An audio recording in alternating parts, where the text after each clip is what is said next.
Xhelozia e komshiut është shumë e madhe. Një i moshuar kishte një kal shumë të bukur dhe të dashur, dhe komshiu ja kërkonte gjithmonë që ta blinte. Edhe pse vazhdonte që të rriste çmimin, duke bërë oferta të ndryshme, i moshuari nuk pranonte, sepse për të kali ishte jo vetëm i pazvendësueshëm, por edhe një shok i mirë. Komshiu, i qorruar nga zilia dhe xhelozia, vendosi që të bënte një gest çnjerëzor. Ai një natë u fut në çiflikun e të moshuarit dhe i helmoi kashtën, në mënyrë që kur i moshuari të nxirrte kalin nga stalla, sapo të hante të ngorte. Në mëngjes herët, si gjithmonë, i moshuari shkoi dhe nxori kalin nga stalla, e pasi e ledhatoi, e la që të hante, por nuk zgjati shumë dhe kali ra për tokë. I moshuari shkoi menjëherë dhe u mundua që ta shpëtonte. Pas shumë përpjekjeve, kuptoi që mund të ishte ajo çka kishte ngrënë, dhe pasi i bëri një lavazh kalit, u bë mirë. E kështu, i moshuari i ndërroi kashtën, duke ushqyer me ushqim tjetër më të freskët. Por ky fakt ndodhi edhe një herë tjetër dhe i moshuari dyshoi. E kështu, një mbrëmje nuk shkoi për të fjetur si gjithmonë, por u fsheh në stall për të parë se kush e bënte këtë marifet.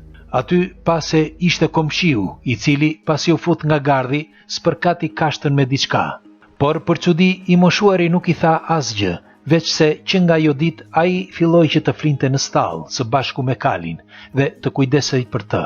Ditët kalonin dhe komshiu vazhdonte që të helmonte kashtën, ndërsa i moshuari vazhdonte që të ndërronte kashtën me kashtë më të freskët dhe pa i thënë asgjë komshiut. Familjarët nuk po e kuptonin se përse i moshuari sillej kështu dhe pse nuk e ndalonte. Por ai thoshte gjithmonë lere që ta bluaj zilia nga brenda dhe jo unë. Nuk kaloi shumë dhe komshiu një ditë u sumur. I moshuari e dëgjonte teksa bërtiste ndihmë, por askush nuk e dëgjonte. I moshuari mund edhe ta linte, që të vdiste, e megjithatë shkoi dhe e mori, e pasi e hipi në kal e çoi në spital. Kur e vizituan, doktori i tha se nëse do të vonojej qoftë edhe gjysmore, nuk do të rronte më, e kështu i tha falendero kalin që të solli.